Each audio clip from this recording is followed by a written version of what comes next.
제14장. 하루는 사울의 아들 요나단이 자기의 무기를 든 소년에게 이르되 우리가 건너편 블레셋 사람들의 부대로 건너가자 하고 그의 아버지에게는 아뢰지 아니하였더라. 사울이 기브와 변두리 미그론에 있는 석류나무 아래에 머물렀고 함께한 백성은 600명 가량이며 아히야는 에봇을 입고 거기 있었으니 그는 이가봇의 형제 아히두베의 아들이요 비느하스의 손자요 실로에서 여호와의 제사장이 되었던 엘리의 증손이었더라. 백성은 요나단이 간 줄을 알지 못하니라. 요나단이 블레셋 사람들에게로 건너가려 하는 어귀 사이 이쪽에는 험한 바위가 있고 저쪽에도 험한 바위가 있는데 하나의 이름은 보세스요 하나의 이름은 세네라. 한 바위는 북쪽에서 믹마스 앞에 일어섰고 하나는 남쪽에서 게바 앞에 일어섰더라. 요나단이 자기의 무기를 든 소년에게 이르되 우리가 이 할례받지 않은 자들에게로 건너가자. 여호와께서 우리를 위하여 일하실까 하노라. 여호와의 구원은 사람이 많고 적음에 달리지 아니하였느니라. 무기를 든 자가 그에게 이르되 당신의 마음에 있는 대로 다 행하여 앞서 가소서. 내가 당신과 마음을 같이하여 따르리이다. 요나단이 이르되 보라, 우리가 그 사람들에게로 건너가서 그들에게 보이리니 그들이 만일 우리에게 이르기를 우리가 너희에게로 가기를 기다리라 하면 우리는 우리가 있는 곳에 가만히 있어서 그들에게로 올라가지 말 것이요 그들이 만일 말하기를 우리에게로 올라오라 하면 우리가 올라갈 것은 여호와께서 그들을 우리 손에 넘기셨음이니 이것이 우리에게 표징이 되리라 하고 둘이 다 블레셋 사람들에게 보이매 블레셋 사람이 이르되 보라, 히브리 사람이 그들이 숨었던 구멍에서 나온다 하고 그 부대 사람들이 요나단과 그의 무기를 든 자에게 이르되 우리에게로 올라오라. 너희에게 보여줄 것이 있느니라. 요나단이 자기의 무기를 든 자에게 이르되 나를 따라 올라오라. 여호와께서 그들을 이스라엘의 손에 넘기셨느니라. 요나단이 손발로 기어 올라갔고 그 무기를 든 자도 따랐더라. 블레셋 사람들이 요나단 앞에서 엎드러지매 무기를 든 자가 따라가며 죽였으니 요나단과 그 무기를 든 자가 반나절 가리 땅 안에서 처음으로 쳐 죽인 자가 20명 가량이라. 들에 있는 진영과 모든 백성들이 공포에 떨었고 부대와 노략군들도 떨었으며 땅도 진동하였으니 이는 큰 떨림이었더라.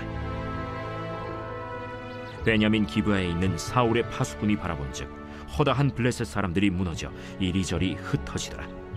사울이 자기와 함께한 백성에게 이르되 우리에게서 누가 나갔는지 점호하여 보라. 점호한즉 요나단과 그의 무기를 든 자가 없어졌더라. 사울이 아히야에게 이르되 하나님의 궤를 이리로 가져오라. 그때 하나님의 궤가 이스라엘 자손과 함께 있음이니라. 사울이 제사장에게 말할 때 블레셋 사람들의 진영에 소동이 점점 더한지라. 사울이 제사장에게 이르되 내 손을 거두라. 사울과 그와 함께한 모든 백성이 모여 전장에 가서 본즉 블레셋 사람들이 각각 칼로 자기의 동무들을 치므로 크게 혼란하였더라. 전에 블레셋 사람들과 함께하던 히브리 사람이 사방에서 블레셋 사람들과 함께 진영에 들어갔더니 그들이 돌이켜 사울과 요나단과 함께한 이스라엘 사람들과 합하였고 에브라임 산지에 숨었던 이스라엘 모든 사람도 블레셋 사람들이 도망함을 듣고 싸우러 나와서 그들을 추격하였더라. 여호와께서 그 나라의 이스라엘을 구원하심으로 전쟁이 벳아웬을 지나니라. 사울 왕의 아들 요나단이 블레셋의 수비대를 쳐서 블레셋과의 전쟁이 시작됐습니다. 사울은 사무엘을 기다리다가 먼저 하나님께 번제를 드렸습니다. 그래서 사무엘에게 책망을 듣고 사무엘은 떠납니다. 그러나 전쟁은 여전히 끝나지 않았습니다. 그렇게 블레셋과 대치하고 있는 어느 날 사울의 아들 요나단이 다시 한번 움직입니다. 요나단은 그의 호위무사와 함께 블레셋 진영에 침투하기로 합니다. 요나단의 단독 행동은 단순히 요나단의 호기가 아니었습니다. 하나님의 일하심을 기대한 행동입니다. 그래서 요나단은 하나님께서 블레셋을 넘기실지 말지에 대해서 표징을 구했습니다. 그러자 하나님께서 블레셋을 넘기시기로 표징을 보여주십니다. 그렇게 요나단은 호위무사와 함께 손발로 절벽을 기어 올라갑니다. 그리고 담대하게 블레셋 군인들과 싸우기 시작했습니다. 그렇게 반나절 동안 2명이서 20명의 군인을 제거했습니다. 요나단의 용맹한 싸움은 높은 곳에서 이루어졌습니다. 그래서 들에 있던 블레셋 사람들도 다 볼 수 있었습니다. 요나단과 호위무사가 블레셋 군인들을 압도하는 모습을 보면서 블레셋 군인들은 공포에 떨었습니다. 요나단을 통해서 보이는 하나님의 일하심에 겁을 먹은 겁니다. 그리고 그때 그들의 의심에 확신을 주듯이 하나님께서 블레셋 진영에 지진을 일으키십니다. 그러자 이 사건을 발단으로 블레셋 진영에는 큰 혼란이 일어납니다. 갑자기 블레셋 진영의 사람들끼리 싸웠기 때문입니다. 그러자 상황을 관망하던 사울도 승전의 확신을 얻어서 전쟁에 참전합니다. 그러자 두려워서 이곳 저곳에 숨어있던 이스라엘 군인들도 참전하기 시작했습니다. 그 결과 블레셋과의 첫 번째 전쟁에서 대승을 거둡니다.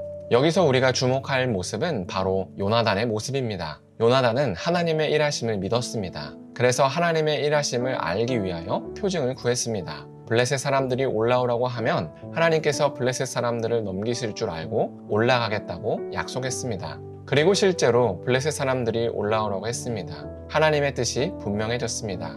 그런데 막상 올라가는 건 다른 문제입니다. 왜냐하면 손발로 절벽을 기어 올라가는 것은 적에게 무방비한 상태로 노출되기 때문입니다. 하나님께 목숨을 맡기지 않으면 결코 할 수 없는 선택입니다. 그런데 요나단은 하나님께 목숨을 맡기고 하나님의 일하심만을 기대해서 올라갔습니다. 그러자 하나님께서 요나단의 기대에 부응하십니다. 요나단과 호위무사는 20명밖에 쓰러뜨리지 못했습니다.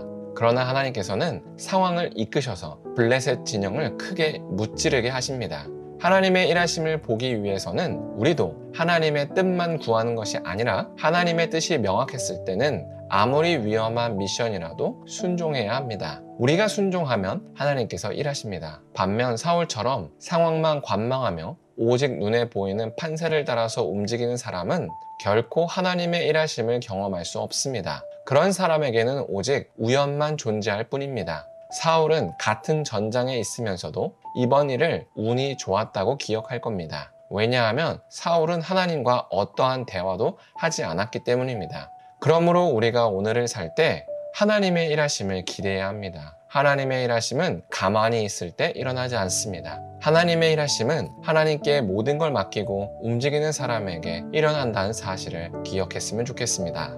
기도하겠습니다. 사랑의 하나님, 그렇습니다. 하나님의 일하심을 기대합니다. 하나님의 일하심을 우리가 경험하기 위해서는 가만히 있으면 안 되고 하나님께 모든 걸 맡겨서 움직여야 한다는 사실을 나누었습니다. 하나님, 우리에게 용기를 더하여 주셔서 하나님의 뜻이라면 무엇이든지 순종할 수 있게 하여 주시옵소서. 예수님의 이름으로 기도합니다. 아멘.